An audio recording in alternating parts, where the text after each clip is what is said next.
আজ বানাচ্ছি সাবুদানার আটার লুচি বলো পুরি বলো যাই বলো। এটা কিন্তু একদম আমার জন্য নতুন। আমি অনেক ইউটিউব চ্যানেল থেকে দেখে আজকে একটা ট্রাই করছি। অবশ্যই যদি হয় পুরোটাই ভিডিও শেয়ার করব। আর এই যে গুঁড়ো করা হয়ে গেছে, একটুখানি রোস্ট করে আমি গুঁড়ো করেছি আটা। তো একাদশীতে স্পেশালি যারা সব একাদশী করে দেখলাম তারা সাবুদানার আটা বানিয়ে রুটি বা লুচি মতো করে খায়, কারণ শস্য তো খাওয়া যায় না। তাই তো খুব ভালো লাগলো আইডিয়াটা, অনেক চ্যানেলেই দেখেছি, তো আমার এত ভালো লেগেছে আইডিয়াটা, ভাবলাম যে একটু ঘরে ট্রাই করি, দেখি যে সাবুদানার আটাটা বানাতে পারি কিনা। তো ফাইনালি আজকে বানালাম, বেশ কিছুদিন থেকেই ভাবছিলাম বানাবো। তো এই যে সাবু, বড় দানার সাবুটা, সেটা পুরোটা করিনি, হাফটা করেছি। আর এটা ঠিক এরকম হয়েছে দেখতে। এই যে দেখাবো, একদম কাছের থেকে দেখাবো। তো এরকম হয়েছে, খুব সুন্দর হয়েছে। একদম যে আটার মতো ফাইন মিক্সিং হবে সেটা না, একটু স্লাইট একটু দানেদার হয়, কিন্তু এটা বানানোর একটা প্রসেস আছে, সেটাও আমি করে দেখব। যদি হয়, ভালো হয়, অবশ্যই শেয়ার করব ভিডিও।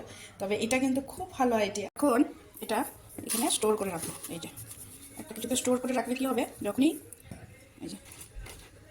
যখনই রুটি বানাতে ইচ্ছা করবে একাদশীতে, কারণ সেদিন একাদশী করলে খুব একটা টায়ার্ডনেসও থাকে, সেদিন আর এত কিছু দামঝাম করা যায় না। তাই একটু আগেই যদি বানিয়ে রাখা যায় জিনিসটা, তাহলে কিন্তু করতে সুবিধা হয়, রেডিমেড হয়ে থাকলে। এই যে এটা রেডি হয়ে গেছে, এটা স্টোর করে এখানে আমি লিখে রেখেছি সাবুদানার আটা।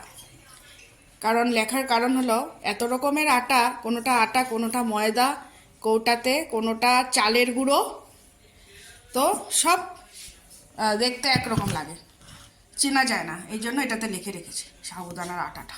এখন যেটা হবে সেটা হলো, এই যে এখানে আলু সেদ্ধ করা আছে, এই যে আলু, লাইট, এটা আলু, আর আছে হলো এখানে এই যে এই বাটিটাতে এখন নেব, এই যে গুঁড়ো করে রাখলাম সাবুদানার আটা। একটুখানি বানাবো, বেশি বানাবো না, বানিয়ে দেখবো ব্যাপারটা হয় কিনা। তো দেখে নিতে লাগে, কারণ হঠাৎ করে একদিন বানাতে বসলে সেটা তো হয় না। তো একটুখানি বানাবো, এই আলু দিয়ে এটাকে মাখতে লাগবে, জিনিসটাকে মানে আঠালো হওয়ার জন্য আলু দিয়ে মাখতে লাগবে। এখানে একটা আলু সেদ্ধ করা, এখন আমি হাফটা দিয়েই আমি এখন মেখে দেখি একটুখানি হয় কিনা। এখানে দেবো একটুখানি নুন, এখানে দিলাম একটুখানি নুন, একটুখানি জলও দিয়েছি একটুখানি। তো আবার ব্যাপারটাকে মাখছি। এটা আমি দেখলাম যারা বানিয়েছে, মানে বেলার পর একটু ফেটে ফেটে যায়, তো এটারও একটা বেলারও একটা মানে গোল করারও একটা প্রসেস আছে। আমার খুব ভালো লেগেছে এই জিনিসটা, যে অনেকে সত্তুর আটা থাকে না, সত্তুর আটা একাদশীতে খায়, ইস্কন এগুলো তো খাওয়া যায় আর কি মন্দিরে। তো অনেকে দেখি সত্তুর আটাও খায়, মানে রুটি আর কি সত্তুর আটা। সব রকমই ব্যবস্থা আছে আসলে। তো এটা একদমই ঘরোয়া প্রসেসে, একটু টাইট হয়ে যাবে, একটুখানি জল দিতে লাগবে, একটু মেখে কিছুক্ষণ রেখে দেবো, তারপরে দেখি দুটো হলেও হবে আমার, একটু বানিয়ে দেখার জন্য। এটাকে বেলবো। তো দেখেছি আমি ভিডিওতে, ওরা যারা বানায় বলছে যে এটা ফেটে যাবে চারদিক থেকে, কারণ সাবু তো, তাই। তো এটাকে গোল করারও প্রসেস আছে, এটা ফেটে যায় চারদিক থেকে সাবুর জন্য। তো এটাকে গোল করার প্রসেস আছে, একটু বেলে নিই, তারপর একটু বেলে নিই। তো এটা এরকম হয়েছে। এখন গোল করার জন্য এই প্রসেস আছে, হয়ে গেল গোল, কেমন সুন্দর গোল। তো দুটো আমি বানিয়েছি, বানিয়ে রাখছি, সবগুলো বানিয়ে নিয়ে দেখাবো। পিকোটা বানিয়ে রেখেছি, দেখি হয় কিনা দেখি। সব আটা একসাথে না মিশে যায়, এই জন্য এভাবে লিখে রেখেছি। প্রথমটা ছেড়ে দিলাম সেরকমভাবে ফুলে না, আমি ভিডিওতে দেখেছি কিছুটা হবে, তাও একদম না হওয়া না, রুটির মতো হবে।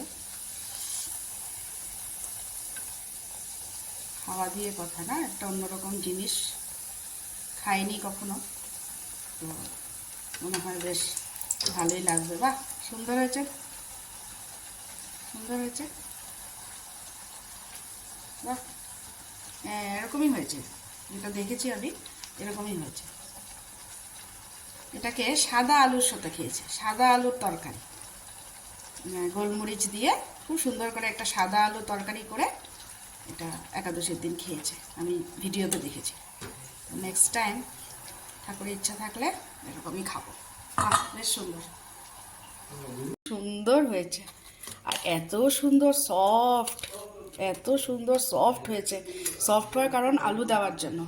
তো কেমন হয়েছে সাবুদানার আটার এই লুচিগুলো?